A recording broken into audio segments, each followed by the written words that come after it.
Hello friends, Radhe Radhe. Welcome to my channel Singh educational hub में। कैसी हैं आप लोग? कैसी चल रही है आप लोगों की पढ़ाई? आई होप आप सभी लोग बहुत अच्छे होंगे और आप लोगों की पढ़ाई भी मस्त जबरदस्त शानदार तरीके से चल रही होगी। पढ़ाई के साथ में आप लोगों का रिवीजन और प्रैक्टिस भी अच्छे से होते रहे, इसलिए मैं लेकर आती हूँ आप लोगों के लिए प्रैक्टिस। लेकिन आज से ये प्रैक्टिस आपका टॉपिक वाइज होगा।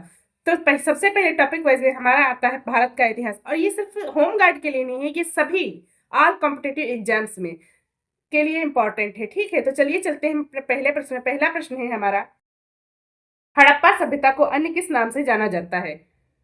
हड़प्पा सभ्यता को अन्य किस नाम से जाना जाता है? फर्स्ट ऑप्शन है आप लोगों का वैदिक सभ्यता, बी है द्रविड़ सभ्यता, सी सिंधु घाटी सभ्यता, डी है आर्य सभ्यता। बताइए आंसर क्या होगा आप लोगों का? तो इसमें आप लोगों का सिंधु घाटी सभ्यता राइट आंसर है। ठीक है, फर्स्ट का ऑप्शन सी राइट आंसर है। आगे बढ़ते हैं।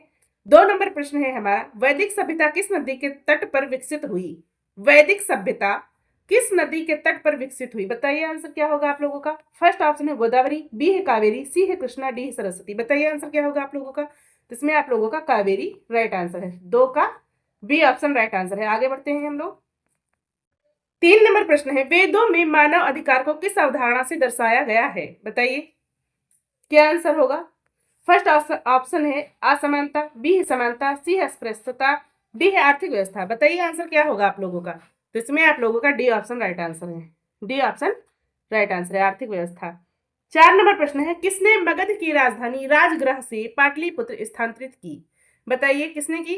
फर्स्ट ऑप्शन है आप लोगों का बिंबिसार, बी है अशोक, सी है उदयन, डी है जातशत्रु। बताइए किसने की थी? तो ये आपका उदयन ने की थी। 4 का ऑप्शन सी राइट आंसर है। आगे बढ़ते हैं हम लोग। 5 नंबर प्रश्न है, 6ठी शताब्दी ईसा पूर्व में मथुरा की राजधानी क्या बन गई? बताइए। फर्स्ट ऑप्शन है पंचाल, बी है अंग, सी है सूरसेन, डी है मत्स्य।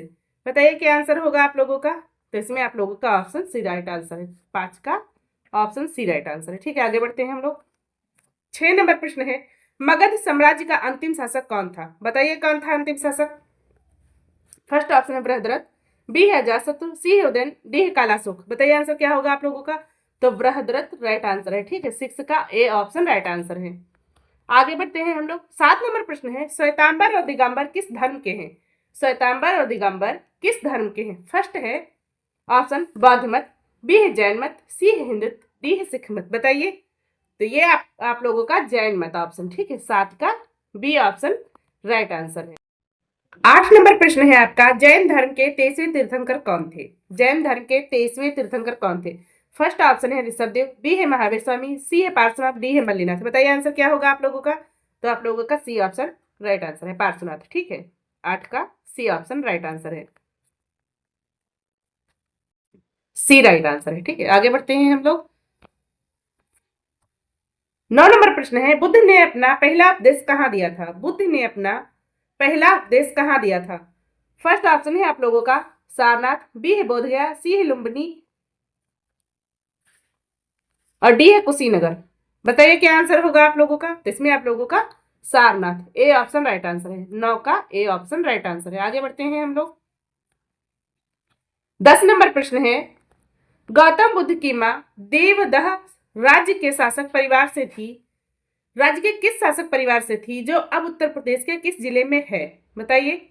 मैं फिर से रिपीट कर देती हूँ, गौतम बुद्ध की माँ देवदह राज्य के किस शासक परिवार से थी जो अब उत्तर प्रदेश के किस जिले में है?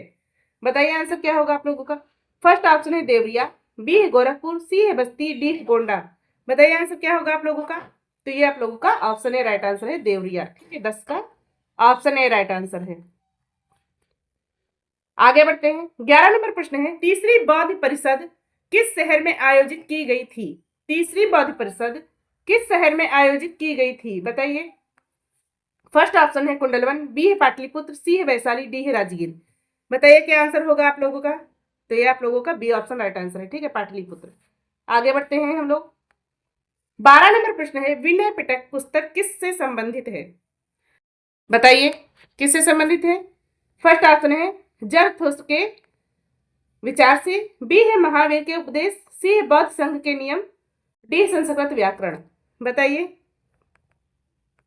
क्या आंसर होगा आप लोगों का? तो ये बौद्ध संघ के नियम। ठीक है, सी ऑप्शन राइट आंसर है। 12 का सी राइट ऑप्शन है। सी राइट ऑप्शन है। आगे बढ़ते हैं हम लोग। 13 नंबर प्रश्न है, एलोरा निम्नलिखित में से किस राज्य में एक पवित्र स्थल है? बताइए।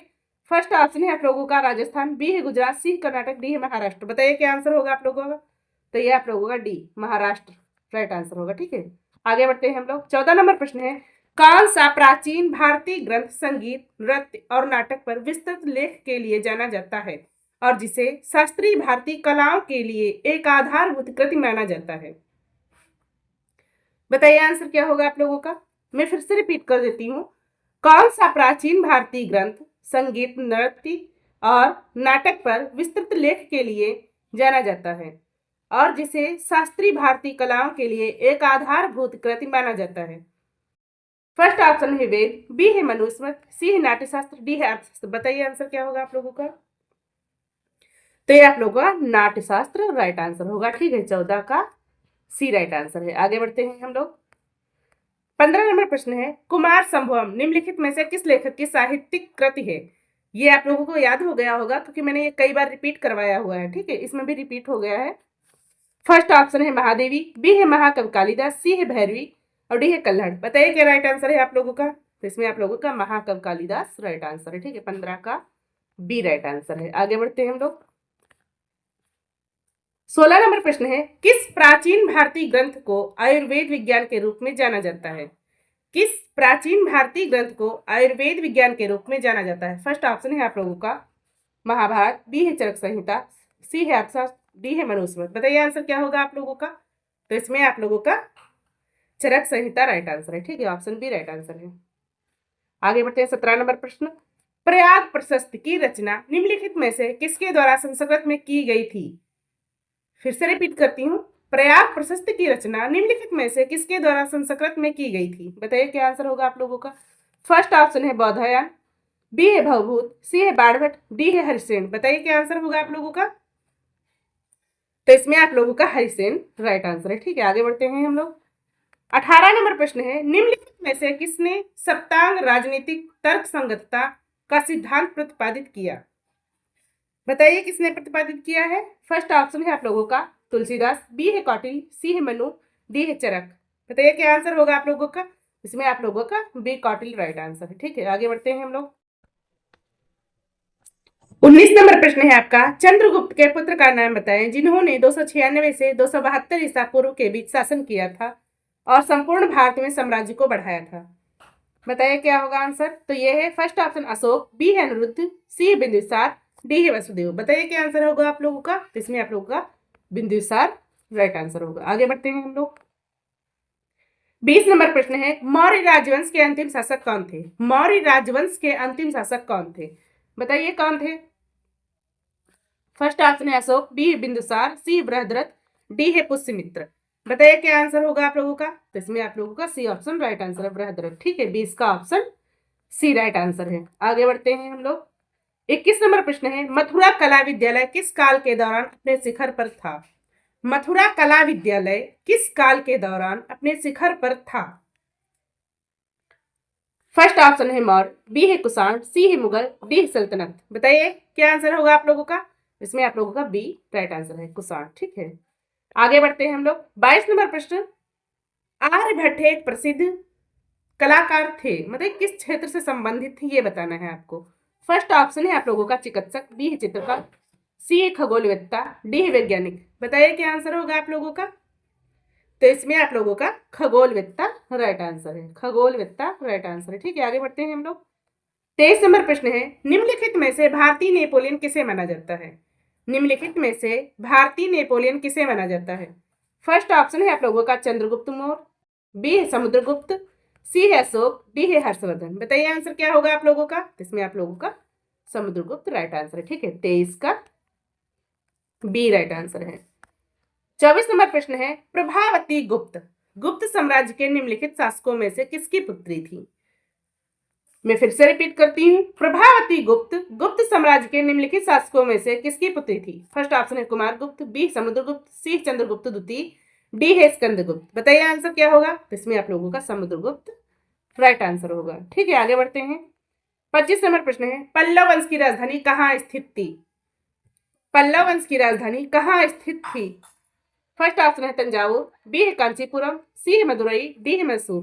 बताइए क्या राइट आंसर होगा आप लोगों का। तो इसमें आप लोगों का बी राइट आंसर है कांचीपुरम। आगे बढ़ते हैं हम लोग। 26 नंबर प्रश्न है, हर्षवर्धन की राजधानी कहाँ थी? बताइए। फर्स्ट ऑप्शन है नालंदा, बी है प्रयाग, सी है कन्नौज, डी है थानेसर। बताइए क्या आंसर होगा आप लोगों का? इसमें आप लोगों का कन्नौज राइट आंसर है। ठीक है, आगे बढ़ते हैं हम लोग। 27 नंबर प्रश्न है, राजा हर्षवर्धन ने डॉट डॉट डॉट में भद्र विहार नामक ज्ञान के एक वृहद केंद्र की स्थापना की थी। बताइए कहाँ की थी? फर्स्ट ऑप्शन है आप लोगों का मथुरा, बी है काशी, सी है कन्नौज, डी है हरिद्वार। बताइए क्या आंसर होगा आप लोगों का? तो इसमें आप